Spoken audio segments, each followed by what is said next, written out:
সাধারণ শিক্ষার্থীরা কুয়েট ক্যাম্পাসে ছাত্র রাজনীতি বন্ধের দাবি জানালে ছাত্রদল তাদের উপর ন্যাক্কারজনক হামলা চালিয়েছে বলে দাবি করেছেন কুয়েটের বৈষম্য বিরোধী ছাত্র আন্দোলনের নেতৃবৃন্দ।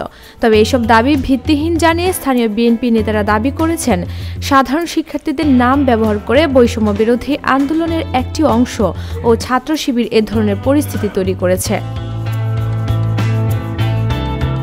মঙ্গলবার বিকেল 3:30টার দিকে ক্যাম্পাসে ছাত্রদের একটি গ্রুপের হয়ে বহিরাগতরা ধারালো অস্ত্র, লাঠিসোঁটা নিয়ে কুয়েটের প্রধান ফটকের সামনে এলে সংঘর্ষ শুরু হয়। ঘণ্টাব্যাপী সংঘর্ষে 30 থেকে 35 জন আহত হন।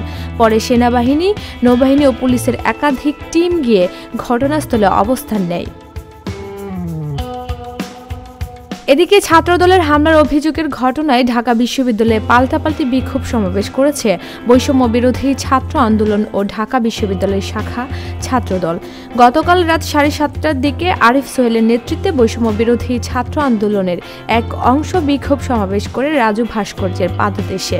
একই সময় একটি মশাল মিছিল নিয়ে ছাত্র অধিকার পরিষদের নেতাকর্মীরা তাদের সঙ্গে যোগ দেয়। সমাবেশ শেষে 7:45টার দিকে তারা চলে যাওয়ার পর পুনরায় রাত 8:15টার দিকে রাজু ভাস্কর্যের পাদদেশে বিক্ষোভ সমাবেশ করেন বৈষম্য বিরোধী ছাত্র আন্দোলনের আরেকটি অংশ ও বিশ্ববিদ্যালয়ের সাধারণ শিক্ষার্থীরা। সমাবেশে শিক্ষার্থীরা বলেন, ছাত্রদল কুয়েটে যা করেছে তা নব্য ফ্যাসিবাদ। ছাত্রদল যদি ক্যাম্পাসে হামলা করে তাহলে তাদের অবস্থা নিষিদ্ধ ছাত্রলীগের মতো হবে। ডেস্ক রিপোর্ট, ভোরের পাতা।